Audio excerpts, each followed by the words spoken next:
السلام علیکم ورحمۃ اللہ وبرکاتہ و مغفرت و اجر و نسیم۔ سب سے پہلے آپ تمام بھائیوں کو دل کے دھاگے رنگ سے رمضان مبارک ہو۔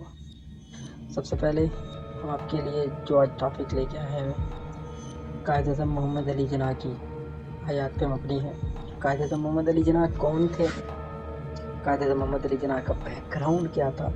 قائد اعظم محمد علی جناح کی سیاست میں پاکستان کے لیے کیا کردار تھا اور ان کی پاکستان کے لیے قربانیوں پہ ہم اپنی معلومات آپ کے ساتھ شیئر کریں گے۔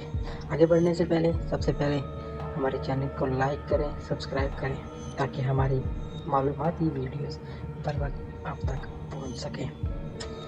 دوستو، 1876 یعنی کہ 25 دسمبر 1876 کو قائد اعظم محمد علی جناح کی ولادت کراچی میں ہوئی۔ 1892 میں اپنے میٹرک کا امتحان پاس کر کے 1892 تا 1896 کے دوران بیرسٹری کی ڈگری جو کہ انگلینڈ سے حاصل کی۔ 1896 میں واپس آ کر کراچی میں وکالت شروع کر دی۔ 1897 میں ممبئی میں جا کر وکالت شروع کر دی اور 1906 میں بمبئی کی جو آج کل کا ممبئی ہے، بمبئی ہائی کورٹ کے ایڈوکیٹ بن گئے۔ 1906 میں قائد اعظم محمد علی جناح دادا بھائی نورو جی کے پرائیویٹ سیکرٹری بن گئے اور سیاست میں حصہ لینے لگے۔ 1909 میں بمبئی کے مسلم حلقے کی طرف سے امپیریل لیجسلیٹو کونسل کے ممبر منتخب ہوئے۔ 1910 میں ہندو مسلم اتحاد کانفرنس میں حصہ لیا۔ گوکھلے نے انہیں مسلم اتحاد کا سفیر کا خطاب دیا۔ مسلم لیگ کی درخواست پر لیگ کونسل نے شرکت کی جو کہ 1912 میں ہوئی۔ امپیریل کونسل نے اپنا آپ بل پیش کیا۔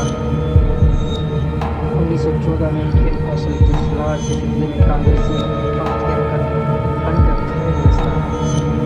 قائد اعظم محمد علی جناح 1915 میں مسلمان رہنماؤں کی اپیل کے ساتھ مسلم لیگ کے جھنڈے تلے آ جمع ہوئے۔ دوستو، یہی وہ وقت تھا جب قائد اعظم محمد علی جناح نے تحریک پاکستان کے لیے یعنی مسلم قوموں کے لیے جو قائد اعظم محمد علی جناح چاہ چکے تھے کہ مسلمانوں کو انقلاب سے